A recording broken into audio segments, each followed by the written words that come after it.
अच्छा, ऐसा धोखा हमारे साथ किया, भोगोगे तुम। ये जो निकलता है ना भोगोगे, ये अकाट्य होता है। क्योंकि किसी का भी हृदय मतलब किसी भी जीव जंतु को आप कष्ट दें और उसका हृदय आह भर जाए तो वो आह वज्र की लेके तुम्हें भोगना पड़ेगा। वो आह किसी की ना लेना जिंदगी। कोई ऐसा कोई आह भर करके कह दिया तुम समर्थ हो, हम तो कुछ कर नहीं सकते, वो अंदर से दुखी फिर तुम्हारी सामर्थ्य काम नहीं करेगी, मिट्टी में मिला देगी। ऐसा नहीं कि आप जो कर रहे हैं कोई देख नहीं रहा, कोई हिसाब किताब नहीं, जो कर रहे हैं अवश्य में भोक्तव्यम। बहुत सावधान।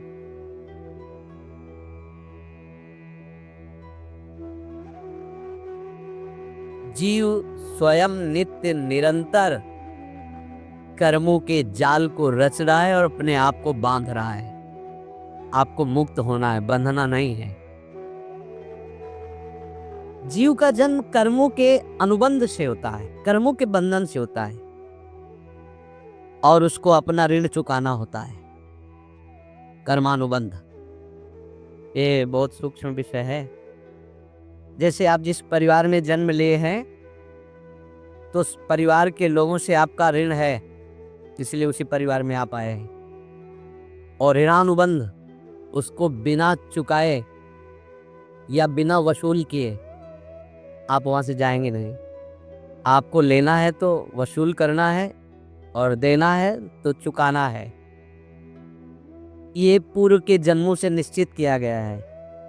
जैसे किसी के यहाँ पुत्र हुआ, जन्म से ही पैसा खर्चा शुरू हुआ, बड़ा हुआ तो उद्दंडता के द्वारा मार पूरे परिवार को क्लेश पर क्लेश देता चला जा रहा है। ये तुम्हारे कर्म का फल है। या ऐसे शक्तिहीन बुद्धिहीन ऐसे पागल पूरी जीवन सेवा करो, तुमसे अपना हिसाब चुकाने के लिए वो आया है। अब परिवार के जो सदस्य जुड़े आके, वह पत्नी आते ही पूरी हृदय में आनंद, परिवार में आनंद और जीवन भर वो आनंद ही सुख देने के लिए उसका जन्म हुआ। वो अपना ऋणानुबंध मुक्त और आते ही भयंकर क्लेश खड़ा कर दिया, बीच में दीवार और झगड़ा हुआ। ऐसा फिर अतरे दिन मारपीट शुरू, कलह अशांति, पूरा जीवन नर्क हिसाब करने आए। यहाँ ऋण चुकाए बिना कोई जा नहीं सकता, ऋण चुकाना पड़ेगा। किसी का ऋण वसूल करना है तो किसी को ऋण चुकाना है, दोनों काम करने होते हैं। अनेक जन्मों में अनेक लोगों के साथ हमने जो बर्ताव किए हैं, अच्छे या बुरे, वो होंगे।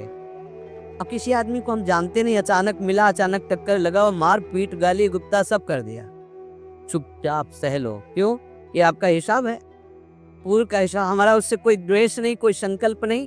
अचानक घटना घटी और हमसे द्वेष करने लगा, हमें पीटने लगा, हमें गालियां दे, ये हिसाब है, चुपचाप सह जाओ।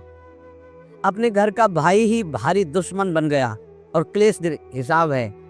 एक प्रभुदत्त ब्रह्मचारी जी की वाणी में पढ़ा था, एक महात्मा जी भ्रमण करते थे तो उस समय असरफियां चलती थी, मोहरे असरफियां, तो उनको भेंट में देते लोग। तो या तो ठाकुर सेवा में लगे तत्काल या संत सेवा में तत्काल लगे, उसका संग्रह करके डोलना ये ठीक नहीं है। बैरागी के लिए सिद्धांत में ये ठीक नहीं है। तो जब 2, 4, 6, 8 ऐसे मोहरे हुई तो उन्होंने विचार किया कि और भ्रमण करके जब काफी मोहरे हो जाएंगी तो प्रयागराज में जब कुंभ पड़ता है, एक बार पूरे सब अखाड़े के संतों को, अलग अलग संप्रदाय सब संतों को बुलाएंगे और सबको खुआएंगे। अब साधु है तो यही विचार करेगा और क्या विचार करेगा।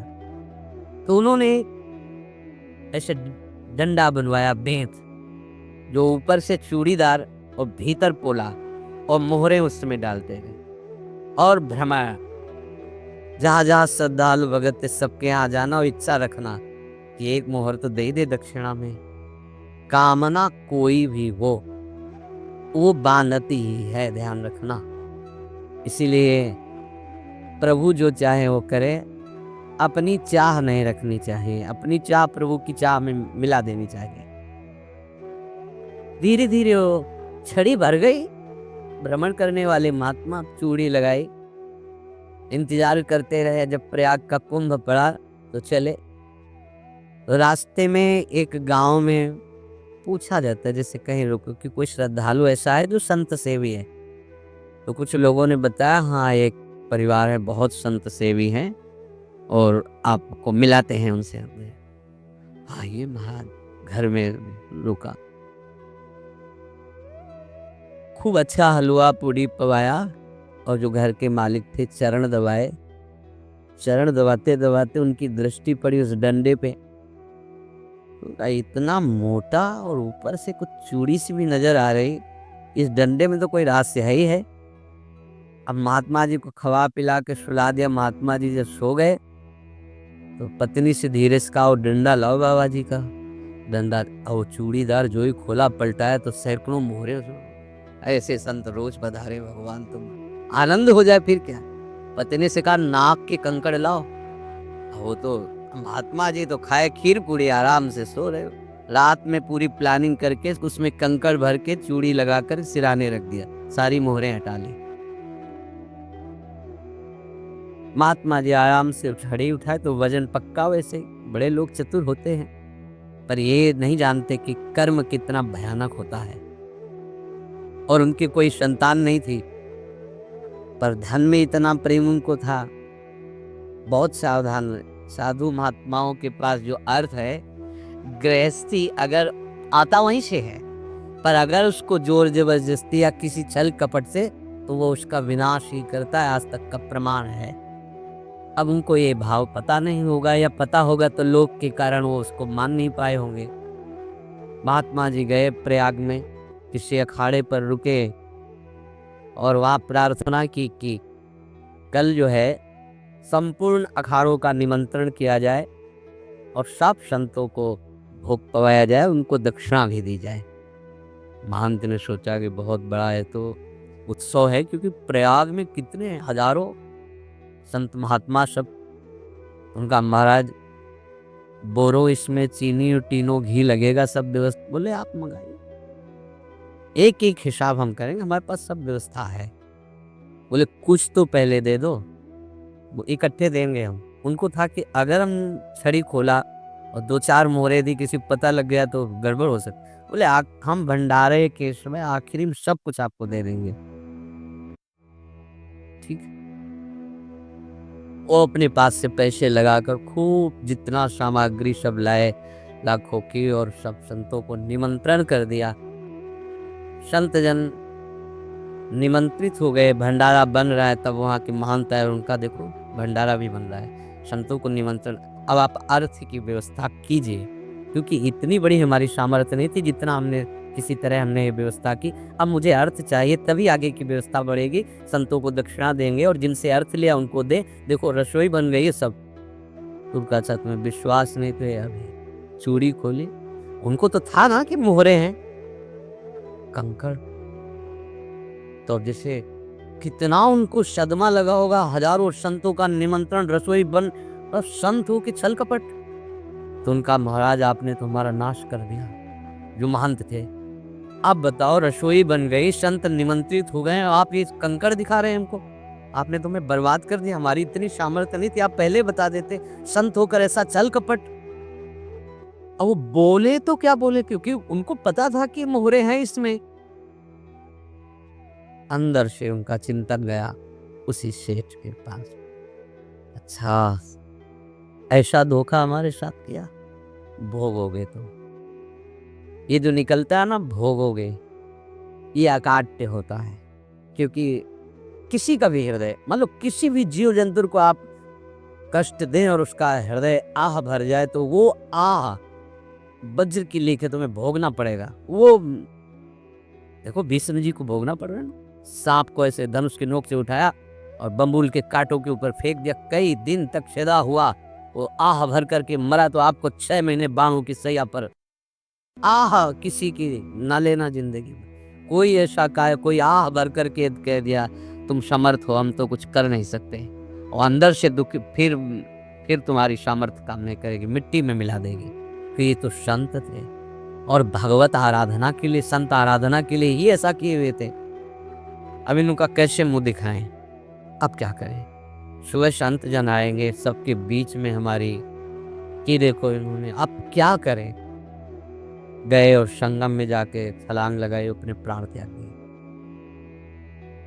अब उनके तो पास मोहरे थी और व्यापार बढ़ा और 9-10 महीने बाद ही लड़का हुआ। अब तो उनको कि संत फलीभूत हो गया। देखो व्यापार चल रहा, लड़का नहीं होता था, लड़का भी हो गया। बड़ा आनंद आ रहा है।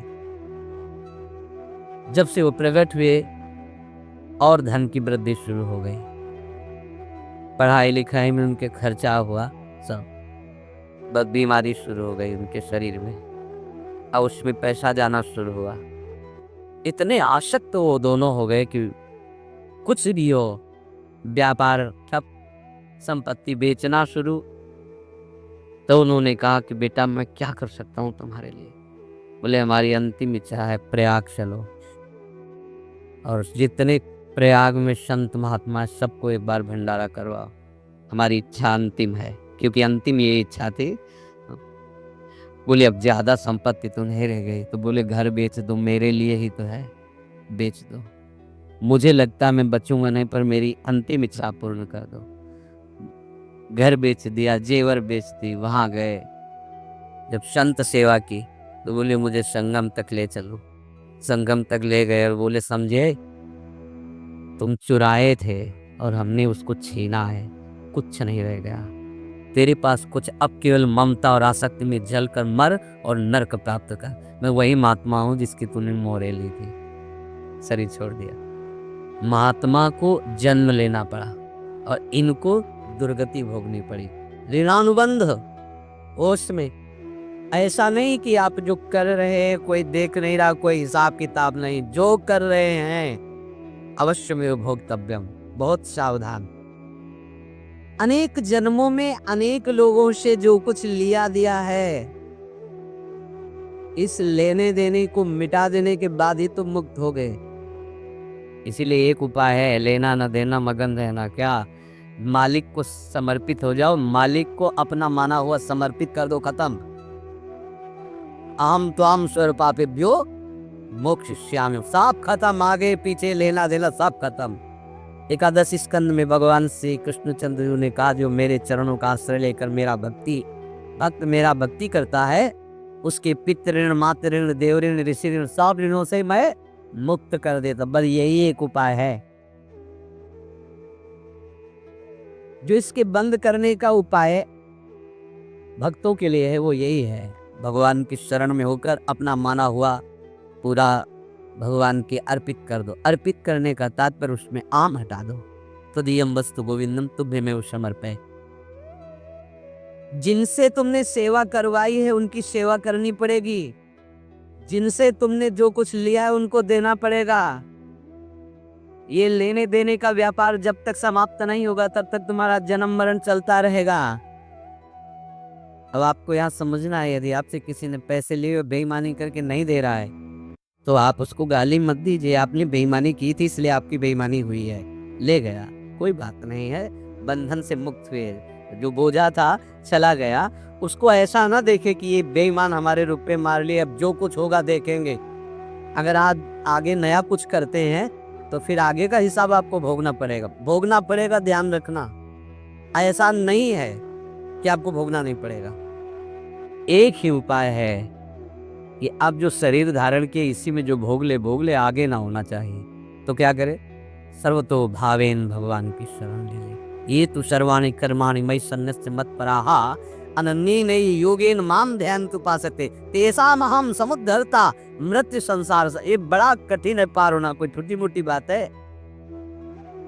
एक महात्मा बाल्यावस्था से भजन करते थे, शालिग्राम भगवान पास रखते थे और उन्हीं की आराधना करके बस पाठ, नाम जप और भ्रमण करते थे। यौवन अवस्था थी, गंगा जी के किनारे अपने ठाकुर को विराजमान करके स्नान करने के लिए कपड़ा ही उतार रहे थे कि 90 लोग आ गए, भाला तलवार सब ले, मारो मारो उसको मारो। घेर लिया तो उन्होंने हाथ जोड़कर कहा हमने क्या अपराध किया, कोई सुन ही नहीं रहा। तो उन्होंने कहा मार तो डालोगे ही आप, 90 लोग, हमको अस्त्र शस्त्र तो लिए नहीं, एक बार हमें गंगा में डुबकी लगा देने दो और अपने ठाकुर को स्नान करा देने दो, फिर इसके बाद आप मार देना। भगवत इच्छा से लोग रुक गए, स्नान किया और अंदर से प्रार्थना की, प्रभु ये क्या लीला है आपकी, आपके सिवा मेरा कोई है नहीं और ये मुझे मारना चाहते हैं। तो भगवान ने जानते हो क्या कहा उनके अंतर में, तुम मेरे में ध्यानस्थ हो करके शरीर को छोड़ो, ये लोग मारेंगे। ये मेरे भजन का फल है कि तुम्हें 90 जन्म नहीं लेना पड़ेगा, एक ही जन्म में 90 मिलके, तुमने 90 हिंसा की थी पूर्व में, तो तुम्हें 90 बार जन्म लेना होता और एक एक करके ही मारते। ये मेरे भजन का प्रताप है कि एक बार में ही 90 का हिसाब हो जाएगा। तुम आंख मूंदो, मेरे ध्यान में मगन रहो, मेरे प्रताप से तुम्हें कोई चोट नहीं होगी और स्वाभाविक मूर्छावस्था में प्राण तुम्हारे छूट जाए। ऐसा ही हुआ, ऐसा हुआ। तो ये बात समझ लो कि ये जो कर्मानुबंध है, ऋणानुबंध है। आप देखो, अगर शाप महात्माओं ने दिया कि तुम्हारे वंश का इससे विनाश होगा, तो भगवान भी परम धाम जा रहे तो उसी कील से, बाण की नोक में जो मछली लील गई थी छोटा कण, उसी से की नोक बनाई और उसी नोक को प्रहार किया। भगवान के श्री चरण में वही बाण की नोक लगी और भगवान ने स्वीकार किया ना। भगवान का बड़ा लीला विचित्र है। अगर चुप करके उधर रामावतार में बात, तो इधर स्वीकार किया है भगवान ने। ऐसा कहीं नहीं दिखाया कि मैं भगवान हूं तो मैं अपने लिए, ऐसा नहीं दिखाया। नारद जी का हित किया पर नारद जी ने शाप दिया तो भगवान ने स्वीकार किया। बंदरों ने ही सहायता की, जैसा बोले थे वैसा। ये लीला इस शरीर में भोगनी पड़ेगी। हाँ, ज्यादा को कम में भुगता देंगे, पर अब अगला शरीर ना मिले, इसके लिए सर्वतो भावेन भगवान के आश्रित हो जाए। जैसे आपने दुकान फैला रखी है तो उसमें दो काम होते हैं, लेना और देना। किसी को उधार दिया है तो हमें उसे लेना है, और कोई नगद देकर सामान ले रहा है तो उसे सामान देना है, या उधार लिया है तो हमें उधार देना है। अब अगर दुकान बंद करनी है तो तुम ये देने वालों पर जोर देना है, लेने वालों पर जोर नहीं। लेने वाला तो जाओ हम क्षमा किया, समर्पित किया, हमारा कोई संबंध नहीं, खत्म हो जाए, वो खुशी हो जाएगा। लेकिन देने वाला तुम अगर दुकान भी उठा दोगे तो जहां भी रहोगे तुम्हारे पास वो आएगा, लाइए हमारा। तो देने पर नजर रखिए, जिसका जिसका हिसाब है वो आपके सामने आता जाए, हटाते जाओ। लेने पर नजर मत रखिए और दुकान पर उठा दीजिए, नहीं अगर लेते देते रहे तो चलता रहेगा। आगे चलकर कुछ लेना न देना, मगन रहना बस अपने प्रभु के चिंतन में। अब हम कैसे जाने कि किसको क्या देना है, हमें क्या पता। तो हम पूरा हिसाब जिनको पता है उनको दे देते हैं, समझ रहे हो। उनको पता है क्या लेना है क्या देना है, तो इनके पास पहुंच गए, सरकारी हिसाब से सब बराबर कर देंगे। हमको अपनी जिम्मेवारी इनकी चरणों में समर्पित कर देना है, तभी हम जीवन मुक्त होंगे। ये राशि की बात है। प्रभु कह रहे हैं, यस्य सर्वे समारंभाः काम संकल्प वर्जिता ज्ञानाग्निदग्ध कर्माणं तमाहु पंडितम बुधाः। जिसके संपूर्ण कर्मों के आरंभ संकल्प और कामना से रहित है, तथा जिसके संपूर्ण कर्म ज्ञान रूपी अग्नि से जल गए हैं, उसको ज्ञानी जन भी पंडित कहते हैं, बुद्धिमान कहते हैं। पूज्य श्री भाई जी महाराज कह रहे हैं, जैसे वहाँ ज्ञानाग्नि से दग्न कह रहे हैं, तो अपने वृंदावन वासियों का प्रेमाग्नि से सब कर्म संस्कार दग्न होते हैं। जिस समय आपके हृदय में भगवत प्रेम का प्रादुर्भाव होगा तो लेश मात्र कभी तुम्हें दुख नहीं भोगना पड़ेगा। प्रेम का प्रादुर्भाव होते ही दुख का नाश हो जाता है, महासुख। जब प्रेम का प्रादुर्भाव होगा तो समस्त पाप भस्म हो जाते हैं, अशांति नष्ट हो जाती है, संसार ज्वाला स्पर्श भी नहीं कर सकती है। जब भगवत प्रेम का प्रादुर्भाव होता है तो हो सकता है उस उपासक के जीवन में दुखों का पहाड़ टूट पड़े, परिवार खिलाफ, शरीर रोगी, अव्यवस्था, बहुत बहुत कुछ, सब कुछ। कह रहे हैं इतना सब होने पर भी उसके हृदय में कोई भी दुख नहीं होता। ये ऐसा सामर्थ्यशाली भगवत प्रेम है।